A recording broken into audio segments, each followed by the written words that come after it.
Um, back on July 21st of 2019, there was a German beer drinking event that was apparently going on in the East Aurora, Wales area called Waldfest.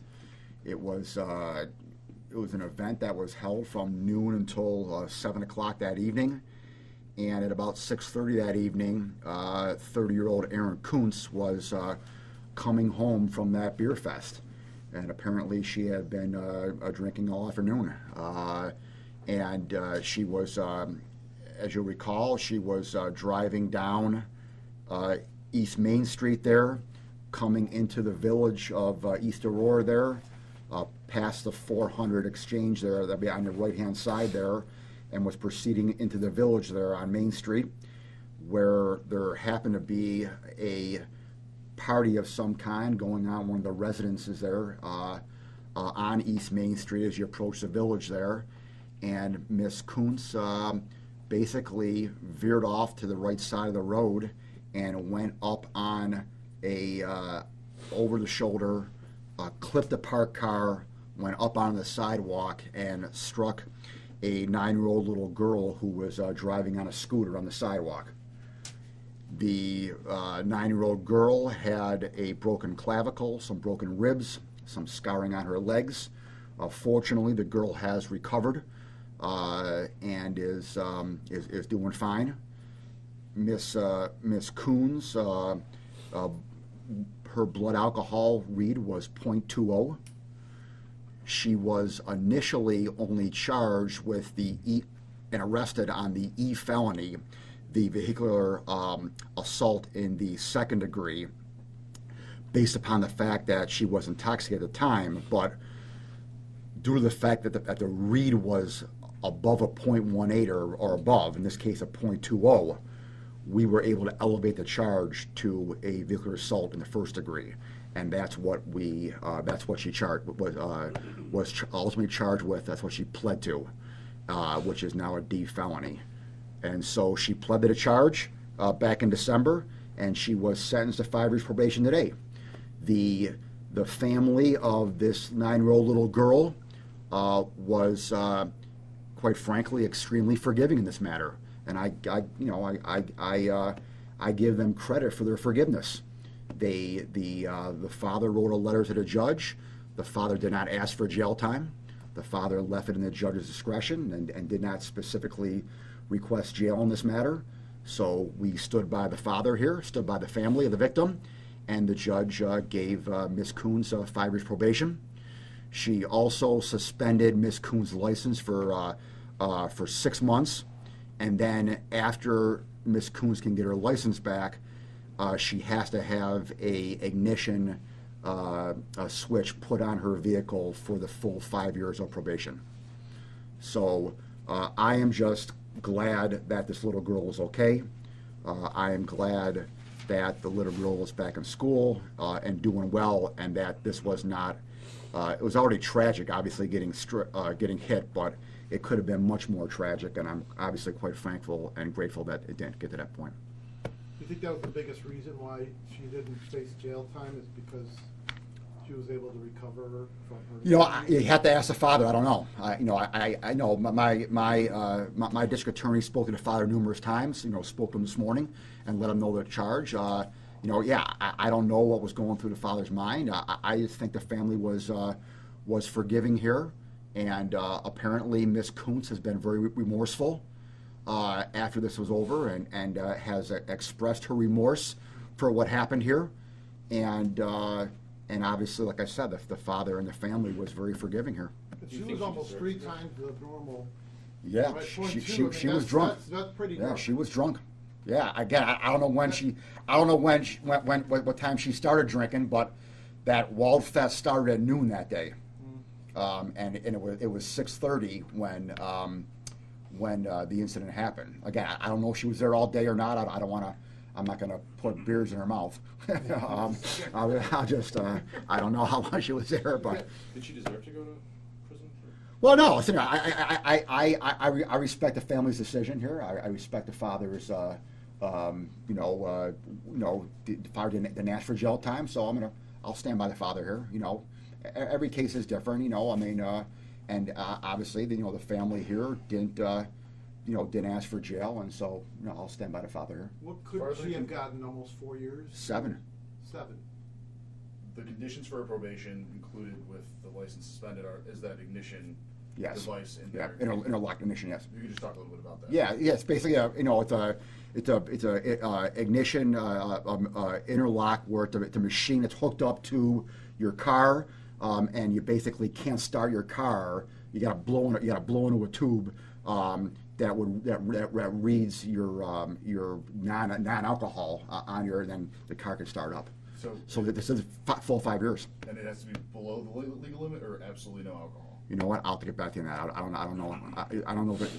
But there's got to be some indication for like mouthwash. So if I'm putting mouthwash in my mouth the first thing in the morning, I go start my car up. So exactly how that works, I'm not really sure about. I can let you know though. Is that normal sentence for that rate of felony? As to what she got, I mean, yeah, yeah. No priors. Away with probation. Yeah, no priors. She had no priors, obviously. And she pled to the charge. So she basically, she basically stood up there and said, you know what, Judge, I'm gonna plead to the charge. I accept my responsibility for the charge. And then I throw myself at the mercy of the court here. And so it's not unheard of to get probation in this kind of case area, especially with, like you said, the child recovered fine. I've even seen some probation on death cases, and there's been cases of probation on death cases. So yeah, this was not out of line. And again, it was even more of a, it was even easier for the judge to do, obviously, with the family not screaming for jail. Because if the family would have been screaming for jail, then I would have been screaming for jail. So, I'm going to, in these cases here, unless the family is totally out of line, I'm going to support the family and whatever the family wants here. And so if we're both not hollering for jail here, this is not out of line at all. How preventable was this? Well, I mean, preventable by not hanging out at the beer fest all day long and drinking, okay? That's the first thing that's preventable here. It's preventable by, listen here, I got no problem going to the beer fest and enjoying yourself, but get an Uber. I mean, it's easy. You call an Uber up and take an Uber from the beer fest. So that's the first thing that's preventable. And the main thing that's preventable. I mean, there is no... There never was a reason before, obviously, to drink and drive. So don't misconstrue my comment here. But in the advent of ride sharing, there is literally zero excuse for anyone to hang out all afternoon at a German beer fest, which I got no problem doing. Enjoy yourself. That's what feasts and festivals are for in the summertime here in Buffalo. Okay, I'm all for feasts and festivals. Okay. But call an Uber. It's as simple as that. That's what would have avoided this. The judge said that she was the most contrite DWI defendant she has ever presided over. Do you think that sets a precedence for folks who are caught in this situation, who might commit a crime like this, that all they need to show up in court and do is cry and say they're sorry and accepting responsibility? Well, no, because I think that judges and my lawyers have the capability to see through BS. All right, and if someone is just putting on a show or putting on a game, then we're going to see that, and that's going to come through. So no, I don't think that it's going to set a precedent. I think that every case obviously involves different people, and different people act differently. And again, I've never put my eyes on this Miss Kuntz at all, so I can just go by what my attorneys tell me and by what the judge says, is that she truly is contrite here, and I have known that. I have known that all along.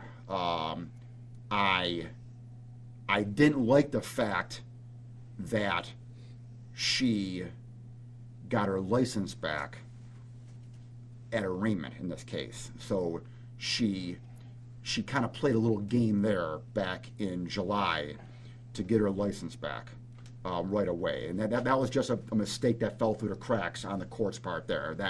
That they rectified immediately to their credit. All right, so I didn't, and again, I'm not gonna put that on her. She didn't know. She didn't know the rules. I put that on her lawyer, quite frankly, and on the court for letting that fall through. But I'm not gonna hold that against her here, and obviously the family didn't hold that against her either, and either did Judge Egan. And the probation report did suggest 5 years probation. Yes, probation report did not recommend jail either.